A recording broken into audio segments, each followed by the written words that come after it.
it's time to switch it up a bit and check out a game suitable for all ages. Brave, A Warrior's Tale by Collision Studios is a follow-up to the enjoyable PS2 hit Brave, Search for the Spirit Dancer, and it was released on August 4th. Now, I don't have a problem playing children's games. Heck, as far as I'm concerned, most Mario games are children's games, and those are great. But this title is so significantly flawed, repetitive, and dull to the eyes, I thought I was going to throw my controller through the screen as I grinded my teeth through some of the most excruciating gameplay moments of my life. Boy, I can't wait to tell you all about this super cool game.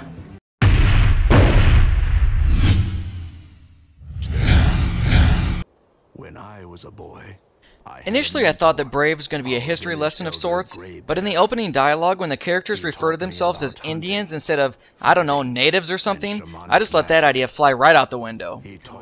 The story starts with a young Indian named Courage, sitting around the campfire with a now elder Brave, the star of the original title. To teach the children of the village to become great warriors, they must first listen to the tales of the elders. As Brave begins to tell the tale of his childhood, you take over and begin to control young Brave through his early adventures. You are taken through a tutorial, which I absolutely will get into in a second, and then learn to fight off a bear. You're then sent out to continue your trials and return to the village shortly thereafter, only to find a demon Wendigo attacking the tribe. Well, it's obviously up to you, the young boy, to save your tribe and defeat the gigantic evil demon.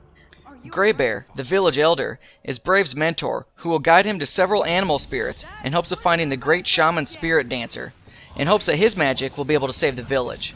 Well, that's about it. You're on a journey to find that guy, recover some amulet pieces, run into some demons and some undead warriors, and even meet up with a Sasquatch for a quick bite of fish. Okay, the story isn't all that bad, but the ending of the game is horrific. Not that I was expecting anything wonderful. This is my home. I'm Brave, and I'm looking for the great shaman called Spirit Dancer.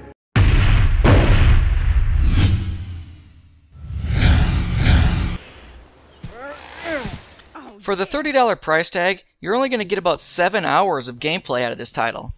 It is single player with nothing extra in the game besides the main campaign. There are some hidden totems throughout the game that you could track down, but I certainly didn't have the patience to try to do that.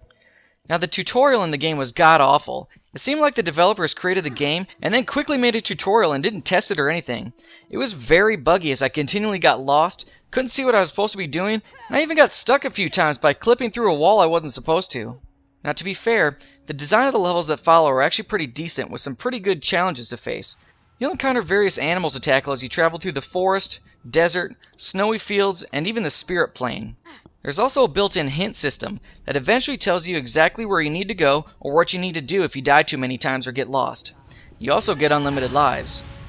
Achievements are very easy to earn throughout the game. Heck, you get 500 points just for beating it. Speaking of, you should freaking get 500 achievement points just for having to put up with a terrible tutorial. Something that caught me out of the blue was the game itself is really pretty easy, up until the last hour or so of the game where the platforming just gets ridiculously hard. I had a lot of trouble with it, so I certainly don't see how a child is supposed to beat this game. Along those lines, halfway through the final boss fight, you flash back to Courage listening to the Elder Brave story. Brave then makes Courage go collect some totems and an amulet for some reason. Anyway, something happens where I guess the author of the story is trying to be clever, but I thought the whole sequence of events was really retarded.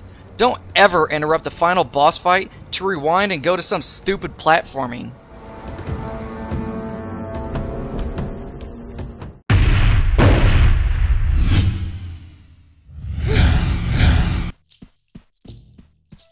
Brave, A Warrior's Tale is an easy fighting platformer. The thing that's frustrating is that while the game itself should be very easy, the game's camera significantly complicates things and makes it 100 times harder. You can't ever get it in the right spot, and it really distorts your depth perception, making the timing and distance of your jumps near impossible. Aside from that, the actual gameplay is actually kind of fun. You get a tomahawk that you could beat the crap out of bugs and warriors, a bow for you to shoot wolves, and various spells to take out elemental demons. You also get to ride in a canoe a few times, fly on the back of a giant eagle, and even shapeshift into a bear. These are all very enjoyable things. Unfortunately, the extremely repetitious gameplay ruins them. In the ice level, you gain 2 picks that you use to climb a steep slope. This was easily the most frustrating part of the game. The mechanics of the climb are ludicrous, and I just had a ton of trouble with it.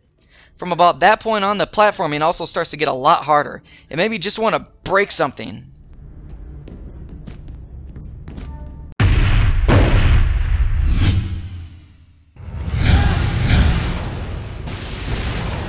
Throughout my playtime, I repeatedly tried to convince myself that the graphics in Brave were pretty.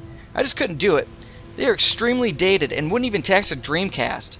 On top of that, there are often very poor frame rates, which is surprising considering the low quality of the textures.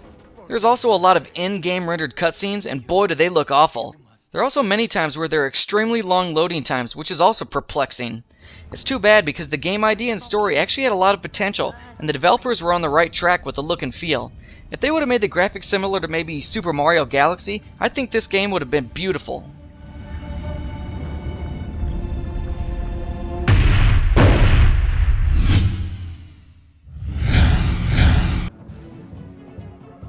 I don't know. I just can't recommend this game to anyone. I mean, I had an alright time playing through the middle portion of the game.